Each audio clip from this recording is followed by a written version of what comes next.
Hi, Journeyers. This is Tony Carnes, your host for A Journey Through NYC Religions Television.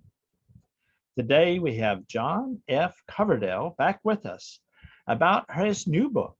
He seems to come out with a new book every year. Wow, admirable. And this one is actually a double book. It's a whammy, let me tell you. John, you've got a new book. It's called, I don't have a copy of it, but I'm reading it, called Opus Dei, A History, 1928 to 2016. That's correct. This proves that I am reading it, and at least I've got the first page here. That's good. And it's with Jose Luis Gonzalez Guyon, and yes. It's 2 volumes. The first volume in English has been published, and the second volume, which is in Spanish and been published in Spanish, we hope will be soon in English also, published by Scepter Press. Yes, I think it should be out in the fall sometime, volume 2. It's a quite revelatory book, a quite clear book, a quite penetrating in a sort of a ordinary step-by-step way. And I mean that as a compliment. Now, this is about an organization called Opus Dei. And I'm wondering, just to let viewers know and let me know, how did you get involved with this organization? And in a word or two, what is it?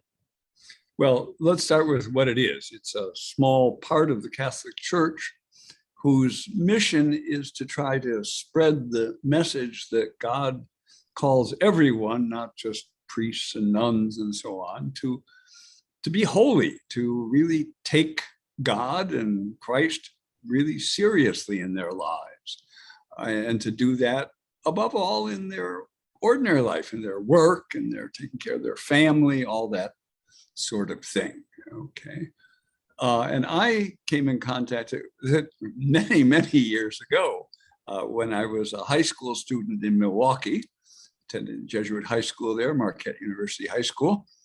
And Opus Dei was just beginning in the United States and just beginning concretely in Milwaukee. And a friend of mine invited me to attend some activity at the local center there, which was a house down on the south side of Milwaukee. And the priest who was the chaplain there gave a talk in the oratory. We called it meditation. It wasn't like Oriental meditation, it was Christian prayer. And I was very impressed. And the thing that impressed me, which I still remember all these years later, I said to myself, when these people talk about Jesus, Mary, Joseph, the angels, they're not talking about somebody they read about in a book. They're talking about somebody they knew. And that really impressed me. So that led you to find out more about it, or did that take a while? Well, it took a while. I started going to some of the activities at the local center, and maybe about 6 or 8 months later, I decided, well, I think God is calling me to be part of this organization, and I joined. Now, it's an organization dedicated to bringing the life of Christ into the ordinary world, the working world, the family world, everyday life. Is that right? That's exactly right. That's exactly correct. Now, from there, I just want to I have to stop just to go one more thing in your biography, is you became a lawyer and you served with as a clerk with Justice Scalia when he was in the DC Court of Appeals. Is that right? That's correct. Yes, I worked 1 year for him in the DC circuit, which was a great experience. And I also later worked for Justice Ginsburg's husband as a tax lawyer. Oh my gosh, what a set of experiences. One thing I liked Judge Scalia. I had only a few contacts with him, but whenever I had a contact, as he was.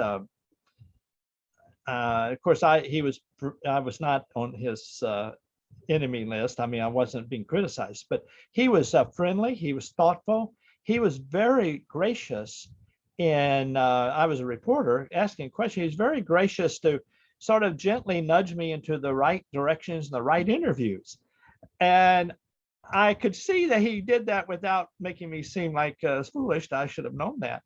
What was your experience with him? What was he like to clerk for? Well, he was all of the wonderful things you just attributed to him, but he was also very demanding, first of all on himself, and then on everybody who worked with him. So it was a great experience. There wasn't a lot of fun and games. It was pretty much serious work. And he really worked at crafting opinions, both in terms of their content, but also just to say things eloquently and well, and if, the clerks, we drafted first drafts for him, but if you got a whole paragraph in without change, you thought you'd had a very good day. Now, I as I said, I did pick up that if you were on the, if I had bumbled too badly, I think he could be quite honest about it, and he gave me a little grace. I could sense that. Mm-hmm. So did you, by the way, did you see yourself as learning from him, or as a disciple, or he was a mentor, or he was a coach or teacher? I had him as a teacher at the University of Chicago Law School. Oh. And I certainly learned a great deal from him during that year. I don't know, I guess mentor would probably be the right word. I'm not sure. I didn't at the time, I think, try and formulate it to myself, but certainly seeing how he approached legal issues and how he crafted his opinions were both great learning experiences. Now, you became more involved with Opus Dei, and you became actually quite close to its founder, Jose MariaEscriva. Is that correct? Well, that's correct, except the chronology is not correct. So that was when I was a young buck. I know, I'm skipping a little bit there. I went to Rome when I was 20 years old and stayed there until I was 28. Wow. Whereas I clerked for Scalia when I was about 42 or something like that. But yes, I spent time in working and studying and working in Rome, and had the great privilege, I think I would say grace, to know the founder quite well. Now, did you talk to Scalia about Jose MariaEscriva? A little bit. What did he think about the? Well, he attended some of Opus Dei's retreats and activities like that, and I think he was very well disposed toward what we had to say. He was never a member of the work, but right. He certainly was open to its message, and I think admired many of the people in Opus Dei. Now, you've written this history of Opus Dei, and one thing I noticed at the very beginning is that Jose MariaEscriva was in very many levels an outsider. And in fact, his success and his impact, I think, came from that. He lived in a village and then moved to a city. He decided not to be a village priest, but wanted to do something outside, but not in a hierarchy. He wanted to be, at one point he called himself a secular priest, which meant he would work in the secular world and somehow. Mm-hmm. But he was in Zaragoza, a city in Spain, and there he didn't stay because his family, his father and his brothers, I guess, had a division over the business. And also his brothers, his uncles, did not really appreciate Jose MariaEscriva's way of going about his education, which was to combine law and studying for the priesthood. And they thought he should focus on one or the other. So he left there and went to Madrid. And now he's part of this huge wave of rural kids coming from the countryside to the big cities. So he's an outsider that way. In many other ways, he's an outsider, including how he founded this organization. Am I reading him right? Was this outsiderness? I hadn't thought much about that, but it seems quite true to me, what you say, yes. I mean, and one of the ways he was an outsider is he had this charisma from God.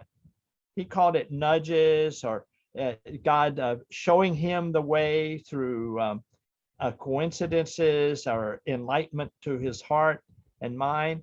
He became a sort of a charismatic leader, which placed him outside the ordinary also. That's quite true, yes. How would you describe his, can we call this an accumulation of charisma that he had? I guess that would be accurate. So, except that there is a specific moment, October 2nd, 1928, when it kind of all came together for him. So he talked about how he had these, word you used, an interesting one, nudges. He talked about inklings, etc.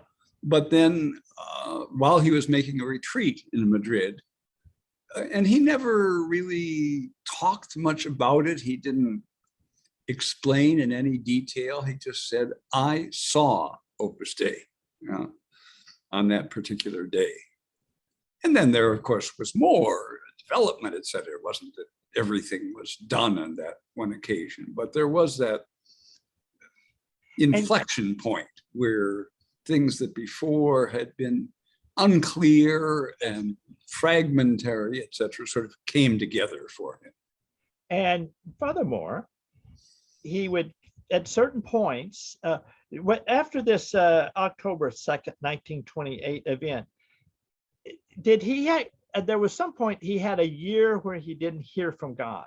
That's right. And immediately following that, October 2nd, 1928, he said these inklings, these intimations from God stopped for about a year. Then they resumed. What did he think? But again, he really didn't like to talk about that kind of thing, and didn't talk about it much at all. Why do you think he didn't like to talk about it? Well, I think two reasons. I think one, he didn't want people to say, well, he must be really, extraordinary person, extraordinarily holy, that God Yes, doing these things with him. And the other, and perhaps even more important, that the whole message of Opus Dei is about trying to find God and love God in ordinary daily life, I think. And I think he felt that although there certainly were extraordinary events in his life, that he didn't want to stress those, because he thought that somehow, I think, detracted from this mission of sanctifying the ordinary, the daily, the everyday. Was that parallel to Jesus telling his disciples, don't talk about this miracle, don't talk about this event, that Jesus would hold down expectations? I think you can see a parallel. Yeah, I wonder if that, do you think he ever thought of it that way? Did he ever talk about it that way? I never heard him refer to that in connection with himself, but I think it's a plausible way of thinking about it. And the organization was also sort of an outsider perspective. He wanted to bring the charisma of God into ordinary world, ordinary people's lives, work life, family life, so forth. And he thought, well, surely somebody has done this. And he looked around, say, I don't want to reinvent the wheel. I'd rather join an organization do it. He couldn't find anybody that was doing it in his circles. Mm-hmm. And so he went off and did it. So it was really sort of new, and people must have thought, what is going on? I've never seen a priest that's doing this before. Well, I think that is true. And some people said, oh, it's heretical, because he was saying, hey, you can be holy, you can be a saint right where you are. And while it's a great thing for the church and for the individuals involved that God calls some people to either be priests or join religious orders, he said, but that's not essential. You don't have to do that unless that's the particular thing that God calls you to. Okay. And a lot of people said, hey, that sounds kind of off. Now, he himself said he was sort of going back to the life of the early Christians, right? That's correct. That's a comparison he made quite often. Yes. How did he talk about that? Well, he liked to say that, that they took their Christian vocation very seriously, some of them to the point of even of martyrdom, but that in general, they realized that meeting Christ was a life-changing event. But it didn't change the normal pattern of their life. In a sense, they didn't stop working at whatever they were working at. They didn't go off to the desert or anything like that. They just continued living their lives, but with a new sense. And he said, and that's our vocation, is precisely that, to live the daily, the ordinary, the quotidian, but with a new sense, a new life. I had an extraordinary way of talking about how to bring Jesus into your life. If I understand right, that he would say, imagine that you were with Jesus in a scene, or he was with you and he's right there. How would you respond? Is that right? Or how would you? Yes, no, I think that's correct. So he invited people to meditate on the Gospels above all, and what he asked or suggested that people do is to try to be one more person in that scene. Don't just look at it from the outside, but imagine that you were there, and what did it sound like, and what kind of day was it, and what did he look like, and all those things, And Did then, you ever practice that? Pardon?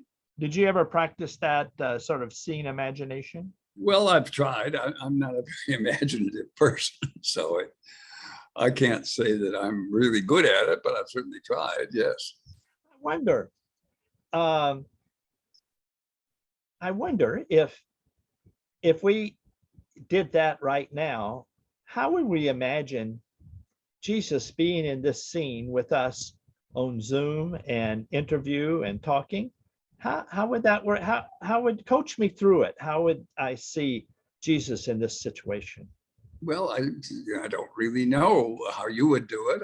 How would you do it? I think I'd just see him sitting in the chair over here on my left, and probably smiling. I hope he'd say, hey, or kind of say softly, that's a good answer. Or sometimes maybe say, well, that's not quite right. You didn't really get that one quite right. So far, is he saying you're giving the good answers, or you're not getting it quite right? Well, I think by and large, I'm doing okay. Okay. And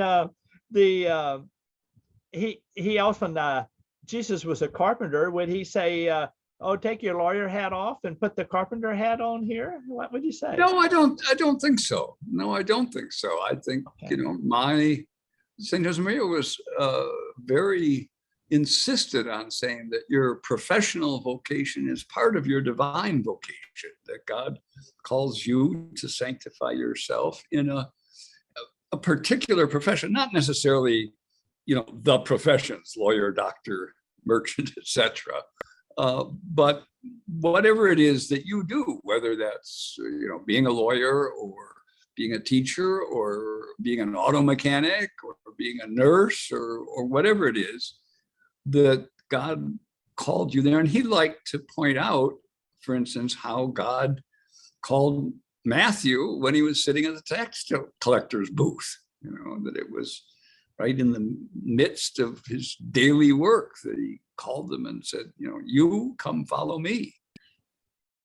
And you think that while you were a lawyer, while you were in court, or while you were in the classroom, while you were lecturing, did you look over to the side and ask Jesus, how am I doing?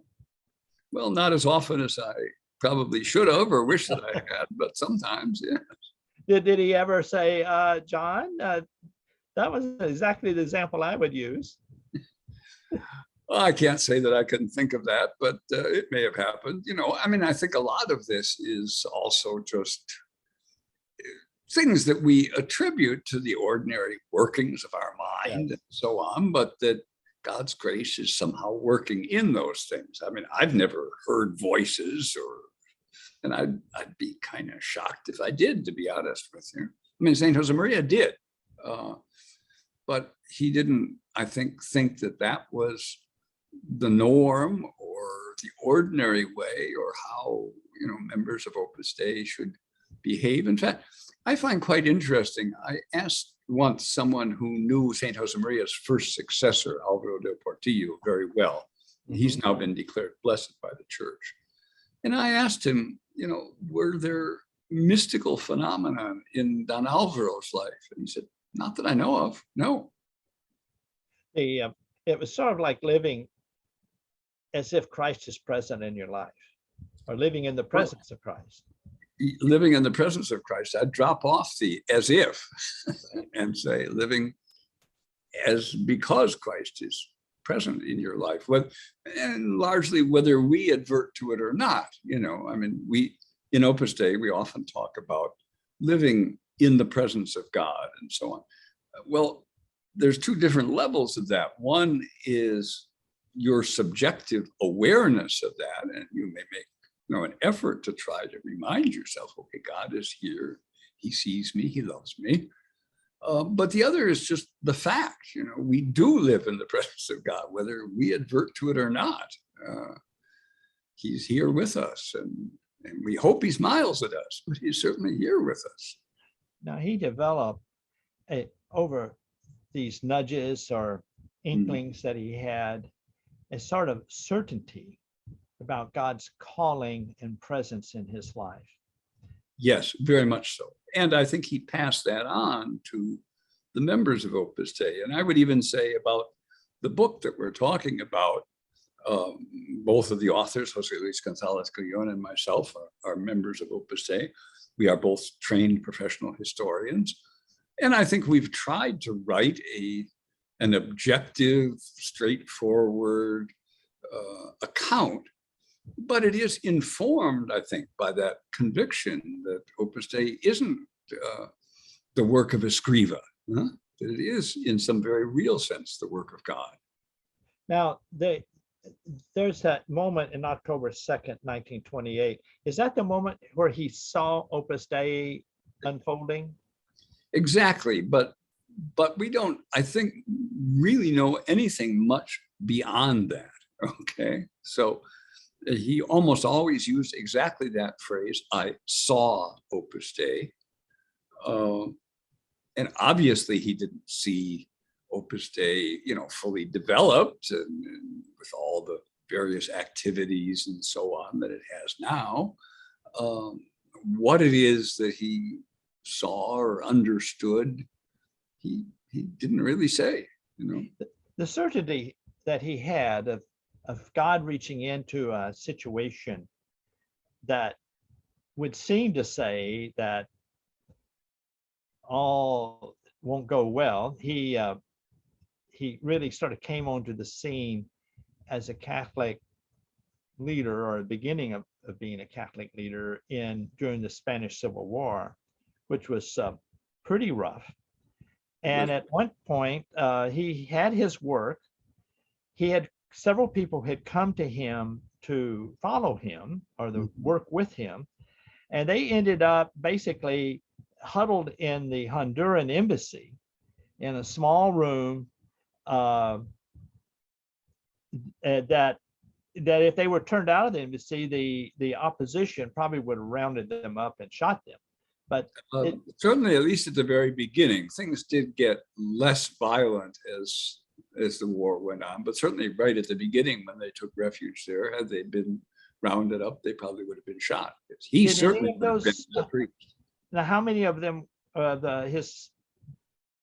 did he call them disciples, followers, fellow workers? He always called them sons. Sons, because he had this sense of family.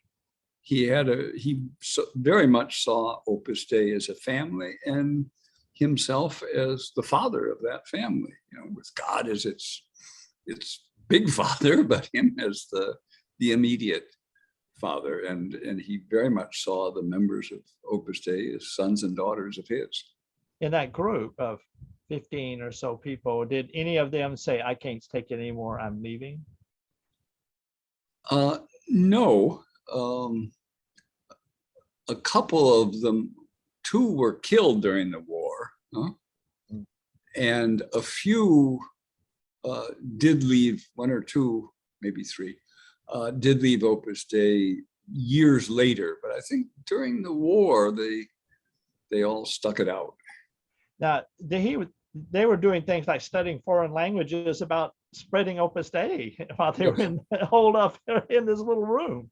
Well, that's quite true, and not even, just French or something. One of them was studying Japanese. Oh my I don't gosh. know how much he learned. I suspect not very much, but that's sort of a glorious imagination. How did Opus Dei expand from that small little group? well, I think precisely these people, the dozen or so that there were at the end of the war, were very dedicated and very convinced that this was something God was asking them to do. And they basically kind of talked to their friends, to people they met. They were almost all still university students, very recent graduates. Now there's a lot of people in Opus Dei who are not college graduates, but at that time, all the members were either college graduates or still in college. And they kind of talked to their friends, and they brought them over to the little student residence that Opus Dei had started, and introduced them to the founder, and the large numbers of them said, "Hey, this is wonderful. This is for me. This is what God is asking of me." And so, from a dozen or so in 1939, at the end of the Spanish Civil War, by 1946, there were about 600 members, still almost entirely in Spain. So let me end up for this to end today. Opus Dei is around the world. Yes, It has some American headquarters here in New York City. that's correct. And we want to make sure that people remember the name of the book, Opus Dei, by Jose Luis Gonzalez Gullon and John F. Coverdale. It's a great read, historian. We thank you, journeyers, for being with us. There's so much more. We hope you dig into it. Thank you, John, for being with us. Bye-bye. Thank you.